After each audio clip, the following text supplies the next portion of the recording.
Hello, I'm Saldablerd, and this is 4 reasons why dating is dead in 2023. Reason number 1, there's plenty of fish in the sea. The abundance mindset when it comes to sexual partners is kind of crazy. Soul ties are real. It's hard to build genuine connections in an era where everyone wants to have a starting 5 roster. Sometimes less is more. We have become detached from genuine connections and see countless interaction with people on dating apps and social media as the new norm. Always seeking the next best person as if it's a hit of dopamine. But just know it always gets better. Not sure about you, but I value an actual loving, caring relationship built on respect, understanding, communication. Maybe that's just me. And if I'm the only one that prefers this over toxicity and playing the field, let me rest in peace, little fish, and swim in your sea to your heart's content. Reason 2, expectations are astronomically high.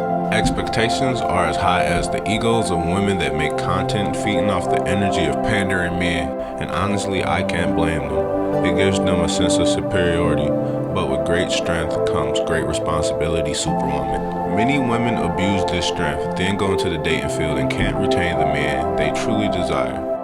Attract and retain are not the same. You must realize that the man you want and the man that panders are completely different breeds of men. Men, using your money and clout is literally the same, but I understand. I know how hard you work to get to where you are, but do you want someone of value? Why is it you keep running away the women of value and constantly attract the gold diggers? Maybe they can see through the illusion. Expectations are high because of ego. No one wants to be humble. The one your soul is truly searching for is locked behind consciousness and the destruction of your ego. It is important to have standards, but when you create a long list of detailed characteristics, you will miss out on valuing people for who they are, and it will let you down eventually.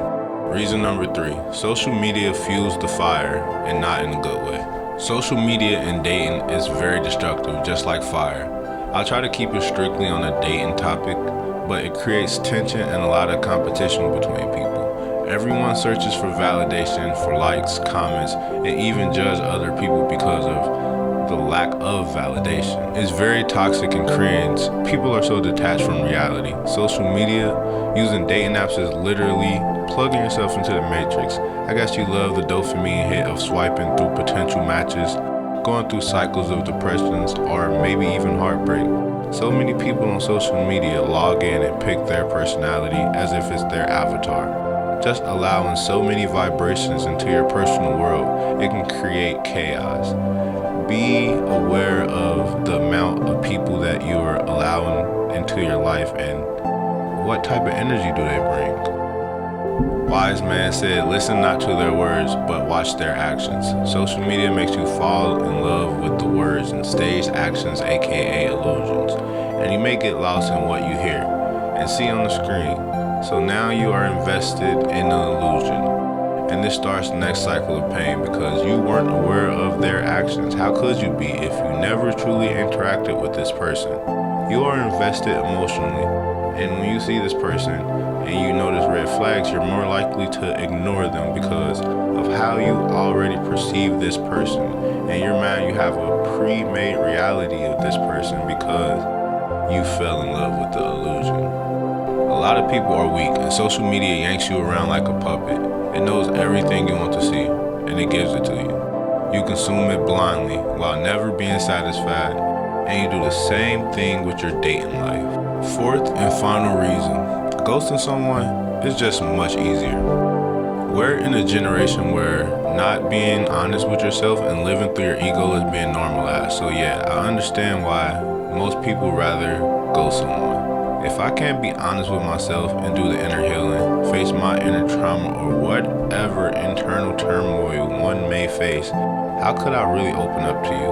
I'm gonna run from you just like every other problem I run from in my life. And then there is also the person that is more of an energy vampire. They do it in a way to boost their self-esteem, but this is just a temporary ego boost. Does not replace the inner healing required to actually develop a healthy, genuine sense of pride and confidence. But yeah, that was 4 reasons why dating is dead in 2023. And I want to know how you feel about what was said. And do you want to add anything to the topic? Stay blessed, kings and queens.